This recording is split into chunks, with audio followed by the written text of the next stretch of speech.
Welcome to International Kriegsspiel Society. I'm Damon, and today I'm joined by Miles and Greg here from LWTV. Great to be here. Of course, I should say more, I'm joining you since we're in your clubhouse. The secret bunker. We are in the bunker. I want to say I'm jealous that you have this amazing place to play your games in, but I'm like playing games every day with my friends in Germany and Australia and wherever. You have a bit more geographic reach than we can manage. Yeah. There's probably a lot of couches I could crash on if I just go anywhere around the globe. You know, everybody knows you guys from your channel, LWTV, and I checked on Monday night and it said you guys had 99.9 thousand subscribers. But I looked this morning, it says you hit 100. Yes, 100,000 subscribers, which is a milestone that when we started the channel 7 years ago, I mean, that was not even. When we got 1,000, I remember when we got 1,000 subscribers and we thought, there are 1,000 people who want to watch us play with toy soldiers? Right. That's crazy. But there are apparently a lot more than 1,000 who are interested in watching people have fun with games, which I guess in the grand scheme of things does make sense, right? People like games. Yeah. Ours are historical games. Right. But, games is a pretty appealing thing. Well, it's like, myself, probably the first time I ever encountered miniatures was actually visiting the Alamo. Mm-hmm. And they had this like amazing, enormous diorama that had all these thousands of little painted soldiers. And I was like, this is like the coolest thing ever. We think so. And I mean, I was like staring at the thing. I was just like from all the different angles, looking at every little guy. And I've always been interested in miniatures gaming, but I have no friends that do it. I've heard that a lot. Yeah. So I have to live vicariously through you guys just watching your videos because I don't have anyone to play with. So it is, I mean, there are a lot of ways, and I'm sure we'll talk about this in our chat here around the table. There's a lot of ways to play war games, right? And a lot of war gamers play many different styles. You can play a computer game, you can play board games, you can play miniatures games. Miniatures games, it's probably the smallest of all of the different silos that you could possibly imagine. Well, if you think of the effort to play miniature games, there's a lot of effort in painting and scenario.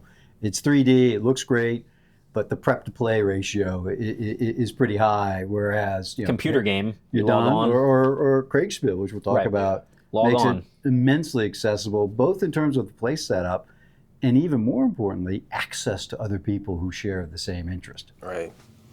Yeah, and it probably helps that you're here in Pennsylvania, East Coast, where there's lots of historical ground to mine for that sort of stuff. So I'm sure we're in a great spot for battlefields, Civil War, AWI battlefields, and for whatever reason, just by a sheer luck of geography, the Mid-Atlantic seems to have a very higher concentration of people who are interested in historical miniature gaming. We hear a lot from people all over different corners of the country where it's like they have no one to play with. There's actually quite a few clubs around here of all different sizes of people who are doing miniature historical tabletop gaming. A lot of people watching this video probably have a similar background where they may not know Kriegsspiel very much. They're not really sure how it works. I believe you were the first one we invited. You invited me very foolishly to your Grand Waterloo game. Yes. And that was my first online Kriegsspiel. And I was very flattered to be invited. It was a very kind invitation. Marshall asked me to come, and I said, sure. I have no idea what I'm doing. And I proved I had no idea what I was doing during that game. And the first part, I was kind of frustrated. And then I took a British battery, got a division wiped out doing it. But I had a little bit of success. It was a lot of fun. Felt good. And the fun part was the true fog of war. Right. Because like one of the downfalls of tabletop is you can see the whole tabletop. It's kind of hard to hide units. There are mechanisms we can to kind of fake it, but it's there. In a Kriegsspiel, I can only see a little bit. Right. And it was a lot of fun because in your head you're making up there could be a British division behind that hill. Mm-hmm. And I was hooked. I was about 3 hours into that game. I said, I want to do more of this. Yeah, we find sometimes people that are very heavily experienced with computer games and board games and things where they have the God's view of everything and their fingers on all of it. They come in and then they just get those little screenshots and they can't see beyond it. And all of a sudden they just get very claustrophobic and there's like, there's someone in every bush, and then they could start to get a lot more timid than they would normally play, just having that one little element. Funny thing is that just very brief history of how IKS started. Like originally when Marshall created it, it was them playing around a table with maps and pieces in Los Angeles at Strategicon. Then of course the pandemic happened, and then they had to do everything online. And so originally we started with Tabletop Simulator, and playing in Tabletop Simulator, we played it the same way, where, you know, Team 1 would log in on the same instance of Tabletop, and then there would be another team on another, somewhere else, and then Marshall would have his umpires table, and it was really bad because one umpire would have to like log into the one team, get their orders, log out, log into the other one, and slow. Keeping things in sequence. Yeah, it was very slow. And then we had someone else join and played one of our first games. Like, this is actually really awful. Like, I know the best way to do it. This is Alex. Shout out to you if you're watching this. Alex was like, just do it on Discord. And we're like, what are you talking about? Because we were using Discord to like organize and stuff. It's like, no, you like take the screenshots, just post them there. The players don't even need to have Tabletop Simulator. You know, the only one that needs it is the umpire. That way, it ended up like being this revolutionary change for us, because, you know, now we can do Grand Gettysburg, Grand Waterloo. Now we can have 50 players in a game where, you know, like full chain of command. You've got like a human corps commander with human division commanders with brigades and stuff. And so, you know, we can just have these massive games. And then the barrier to entry is a lot lower because you don't need to know the rules. Like, it's because that was my experience too. Was like when I first joined, it was still Southern Cal, you know, Kriegsspiel, and I was like, this is like, you know, I came across one of the videos, like, this is really cool. Could I just kind of like lurk? I wanted to like observe, and Marshall's like, no, here's a division at Shiloh. You're Wallace, and like, what? You know, so that's the cool thing. It's like if you know who James Longstreet or Marshall Ney are, you probably know everything you need to know to play Kriegsspiel, because the umpire is the only one that needs to know the rules. I think the way you do it with Discord was a revelation to me, because it creates a very almost seamless way of fog of war, but also the burden on the player is actually quite limited. You know, you go in, you see a screenshot, you type in a few sentences, do this, you hit send, and you wait to see what happens. It reminds me a lot of like old school play by email. Yeah. But with Discord, it's much snappier. I mean, it can be happening in real time. Right. So it's a much faster way. But mechanically, it is like play by email. Right. You know, an umpire is sending you snippets of maps, messages, any information that you need to know, and you're just kind of there, logged into Discord, waiting to receive the information. The barrier to entry for a player, obviously very low. And at IKS, you guys do a great job kind of coordinating everything. But there is definitely a barrier to Kriegsspiel, and it's that it's an umpired game. Yes. And that's the beauty of Kriegsspiel. That's where you get the fog of war. There is an umpire who is managing that. But that does mean that your experience is very much dependent on having, A, someone available to umpire, and B, someone experienced enough to umpire a good game. I mean, the games I've been in at IKS, and there have now been several, like, the umpires are great. They're really experienced. Yeah. But, you know, you do need a good umpire to get a great experience. That is absolutely true, because, you know, sometimes people join and they're super enthusiastic. They've played like 2 games, and then they're like, I'm going to umpire, and then they just like set up a game. You know, and it kind of crashes and burns, you know, because it's you gotta learn. You gotta learn how to do it. But it's like, it does, you know. It's a skill. It's a skill you learn through experience. Right, it's like being a dungeon master. Exactly. Right? In an RPG, like we've all, I'm sure, played RPGs. Like, if you have a really good dungeon master, you have an amazing experience. And if you don't, it can be a little frustrating. Right. So Kriegsspiel, very similar in that way. I mean, because in a lot of ways, RPGs are kind of the great-grandchildren of the original Kriegsspiel.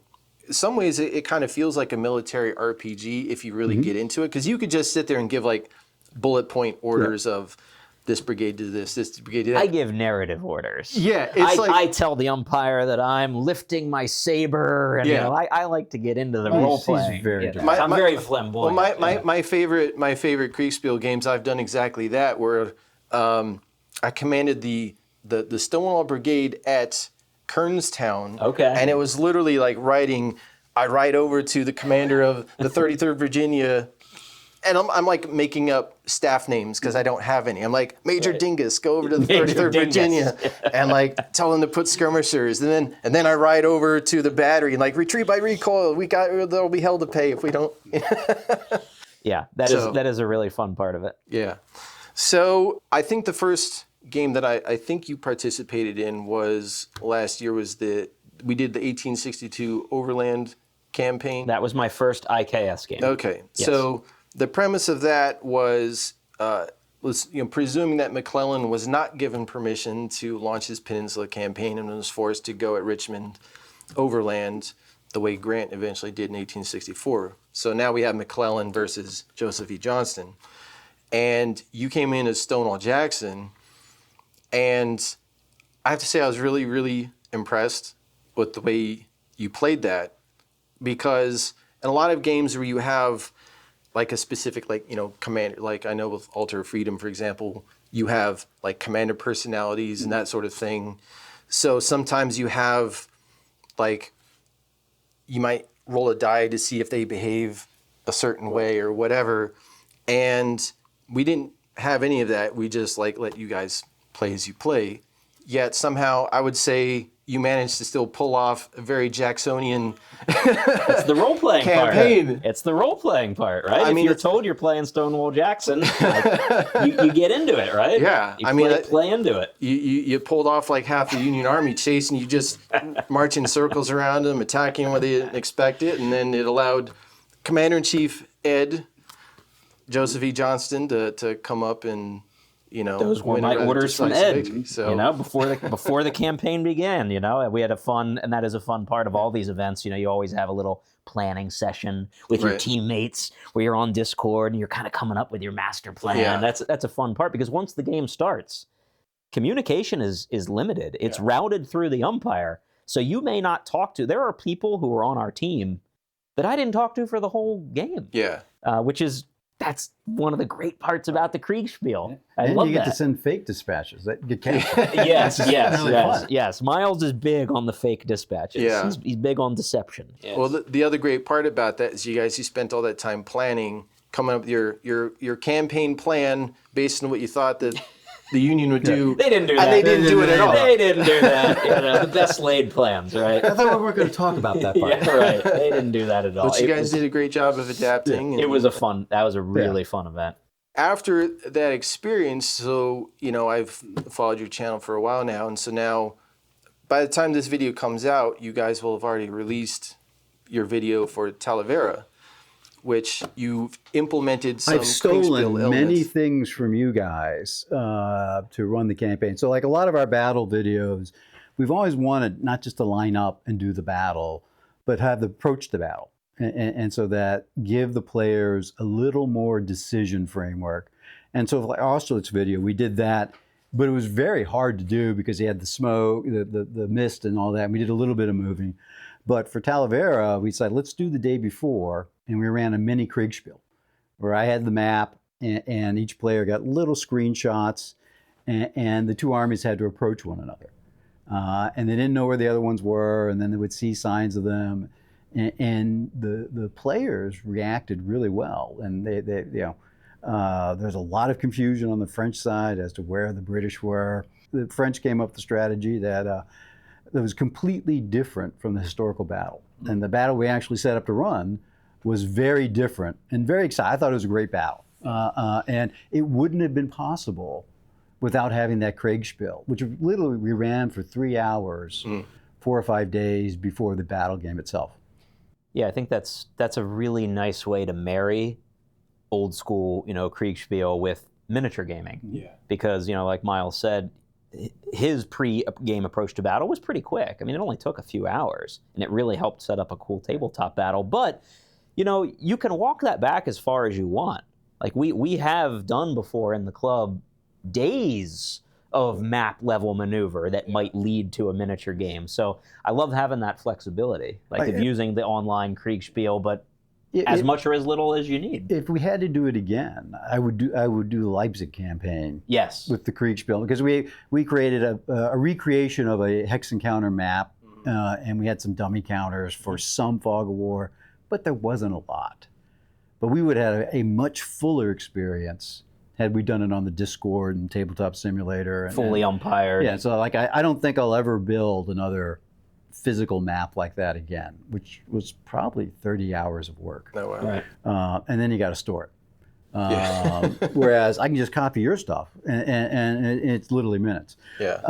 But I think it opens up a whole new avenue of play style for us. Again, with the prep level is pretty low, but the play depth is really high because you get the human element. Other big advantage of kind of marrying that pre-game Kriegsspiel approach to the miniatures is that whether you're going to spend 3 hours or days, whatever it is, it does take time. And if you're going to have a game, you know, like Talavera was 6 players. Leipzig was like 12 players. Getting that many people together, you know, physically here at the club or anywhere for anyone watching for 3 hours or more just to do the approach to battle, I mean, that takes a lot of coordination, and you got to line up everybody's schedules. But if you can run everything the way that, you know, Miles did and you guys do over Discord, or I mean, heck, you could use Facebook if you wanted, any number of tools. Right. Handling it online allows you to spend as much time as you want on the cool pre-battle fog of war, and then all you got to do is show up for the actual battle, for the miniatures. Well, because there's kind of 2 main ways that we play. Probably the most common is play by post, but we do also do live ones. So, like Grand Waterloo, Grand Auerstedt, you know, like those were big events planned months in advance. You get 50 people to show up, and you got to block off like 6, 7. Oh, it was 9 to 10 hours. 9, 10 hours. It's a grueling experience. Yes. So, and you know, and you're sitting there like, you know, every 20 minutes, 15, 20 minutes, you're getting your updates, and you know, but you're committing a full day to that. That's why our play-by-posts are so popular, because especially, you know, me doing film industry stuff, like I oftentimes don't even know what I'm doing next Wednesday or whatever, you know. So like I've gotten a call saying we need you to get on a plane and fly somewhere else for like 3 weeks or something. So it's hard for me to commit to those kinds of things. I think it's hard for a lot of people. I mean, there's work. I mean, I have a young family. Like whatever your life is, the play-by-post pace is so nice. You know, the pace that has traditionally been run for the few that I've done, and you've done more than me, is, you know, you might need to submit orders once every 3 days. Yeah. You know, that's great. Everybody can find 15 minutes once every 3 days and to every play now the and then, game. when you can't, you just tell the umpire I need an extra day, and they say fine. Right. Right. It works great. It's a nice pace. I enjoy the grand games. They are a lot of work. Yeah. I enjoy them once a year. Yes. And I was Napoleon for Jenna Austerlitz, and that was a lot of work because I had to corral the players, and then I had to figure out, oh, my Marshal X can't show up. I need a new Marshal X. That's a management challenge, which I kind of like because of what I do. But once or twice a year is enough. Yeah. And then the play-by-posts are just great, and the pool of players you can draw from is literally worldwide. Right. How many players do you guys have now? We have 4,700 members on Discord now. Okay. So it's quite a few. You know, I mean, I don't have the numbers on how many are like regularly active. Yeah. But I'll say this, like whenever someone puts a recruitment post looking for players, it like immediately 50 people jump on it and they want in. And it's like global. Yeah, like we got Australia, Austria, England, Germany, you know, Philippines. Like I helped umpire a game a couple weeks ago for the Women's Wargaming Network. They're actually women who are professionals in like war game space, like sometimes they're defense, you know, department or you know that sort of thing. And the game was run by Jan Heinemann, who's part of the IKS. He actually lives in Germany, and he regularly runs exercises for the German army. So he ran that. I was also helping, and then we had one of our other umpires was in Manila. It's possible, right? You know, at 2 o'clock. At 2 o'clock in the morning, and so we were playing this live game. But so as far as like the prep goes, I understand you because like my claim to fame within the IKS is that I'm the peace guy. Usually, like I've made a lot of the early maps and stuff, and so when we first did Grand Gettysburg, Marshall's, like the ringleader, the carnival barker of the group. So he's like, I have this idea. Let's do this Grand Gettysburg. We'll have 50 players. And we're like, okay, that sounds cool. And he's like, he puts out this post. It's like, all right, we're doing it at the end of July. And we're like, okay, let's make some rules now. And so then I needed to make the pieces. And so, I have Photoshop. So I made every regiment in both armies in Photoshop. And then it's like, okay, we have the rules. We're actually going to use brigades. I was like, all right. Thanks.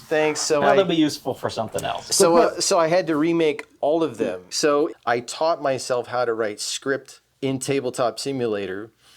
And that's why we now have the pieces where you can just enter in the names. Yeah, flip it over. And you have like the stat counters, all that kind of stuff. I was like, I am not doing that. Like, because Marshall's like, we're going to do these like twice a year. And I was like, nope, I'm not. It's like, no. And for some of you who are watching, writing script in Tabletop Simulator is not for the faint of heart. It is not an intuitive. I've tried. Yeah. I have failed. My PC smokes. It gets mad. It tries to shock me just to make me stop. I taught myself how to do it just so I would never have to like make all those things from scratch ever again. And then also, it allows people like you, other users who jump in, and there's like ready-made pieces just right there, and then they can just plug them into whatever. So you could use the same pieces for Talavera, someone else could use for Saragordo, someone else could use it for D-Day, whatever. Yeah. Like, and I did use your pieces for Talavera. Yeah, I know. I saw the screenshots. They look familiar. So, like you talked about, if you were to redo your 1813 campaign again, you would. I would use a historical map, not a hex colored map, because we play with counters and hexes. I got rid of that. I would have used your pieces again for the core and the divisions. And then, when we showed up to battle, it would have been really easy to understand the orders of battle for the Tabletop Simulator because it's the units there. Yeah. And we would have had a much higher level or deeper level of fog of war, which I think would have really enhanced the play experience. And the prep time would go from, I think I made 30 hours to make the map, 30 hours to get ready, would have gone down to 10 hours. And that's just more time to play. And to Greg's point, we could have played remotely for the bulk of the campaign, which would have been much more iterative. We could have had other players play. We wouldn't have as many. It would have been a better experience in just about every aspect of the game, except not having that 4x4 foot giant map that we have to hide here somewhere. We wouldn't have that. I could live without that. Do you have any other interesting plans coming up now, or? Well, I mean, of course we have, we game here every Monday as a club, not for the YouTube channel, but just as a club. So guys are always running games on Monday. And we definitely do have some video plans coming up in the pipeline. I know that in terms of, marrying miniatures to Kriegsspiel specifically, Miles has been working on a pretty interesting project, a World War II project. I've seen the map that he commissioned for that. That is extremely elaborate, and it looks, let me put it this way, I don't know how much he wants to give away on it, but I will say at a high level, it is something that would not have been possible with running it at that scale in miniature. It's really only possible at a map level, and that's a great way to do it. We're going to do a Crete 1941 game, the whole island. The whole island, and the sea around it, because the naval portion is just as interesting as the land portion. So I'm working on those pieces. We're going to run that as a Kriegsspiel. And we may have one or two tabletop encounters if they're really worthy. But, I'm trying to structure it so I can run the whole game as a Kriegsspiel. And then, for filming purposes, do miniatures for just a climactic battle. Nice. We're doing that. We'll probably return to the Pacific. Again, Yes. Peleliu, that was a fun video, really nice terrain. Would have been much easier as a Kriegsspiel. Look, everything would be easier as a Kriegsspiel, right. But part of why we do what we do here in this club is because there is a tactile enjoyment out of miniatures and the crafting. You're building Peleliu. Like it's fun. Yeah, you're going to go to Historicon, And you're going to go there, and you have to realize it's not just a game experience; it's an art show. Yeah. Yes. Yes, it's a craft. Yeah, but people pour their hearts and souls. I do into trying to create these tabletops. You could say we're like over aggressive first graders at show and tell, but there's a real artistic expression in what we try to do. Just like there's an artistic expression in what you do when you create your counters and maps. It's just a different form. Right. And we're all really proud and we like to show off, and we love it when people say, that's really cool. There is a little self-aggrandizement there. But I'll build another Peleliu-like island, but I'll probably do that once and do 3 or 4 other pure electronic ones just to have more time to play. Yeah. So for somebody who's coming at this miniatures gamer, I guess, what advice would you give them as like a first time Kriegspieler if they come and join the IKS and like? Well, they should join the IKS. Yeah. Because it's a great way to learn wargaming without, you don't have to spend $200 to buy a bunch of miniatures that you may or may not like painting. You just give it a shot. See if you like the game. And if you like the game, maybe it's worth investing a bit more to experience it in different ways, like we do. I think it's the most cost-effective way to learn the hobby. It's the easiest way to find a whole bunch of like-minded people.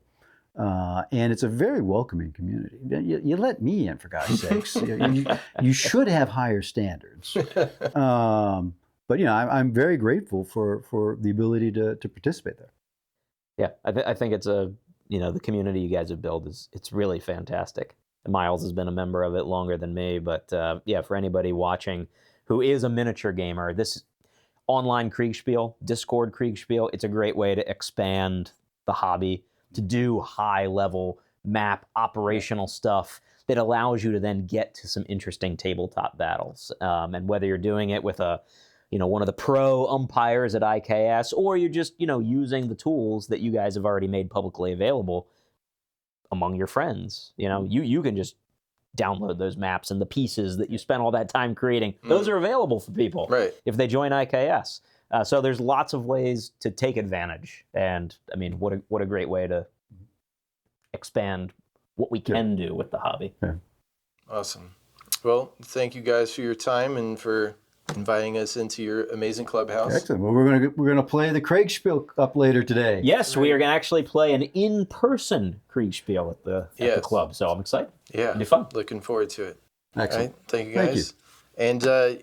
And feel free to drop by the IKS Discord or our website. I'll put the links below in the description, and hope to see you on the battlefield.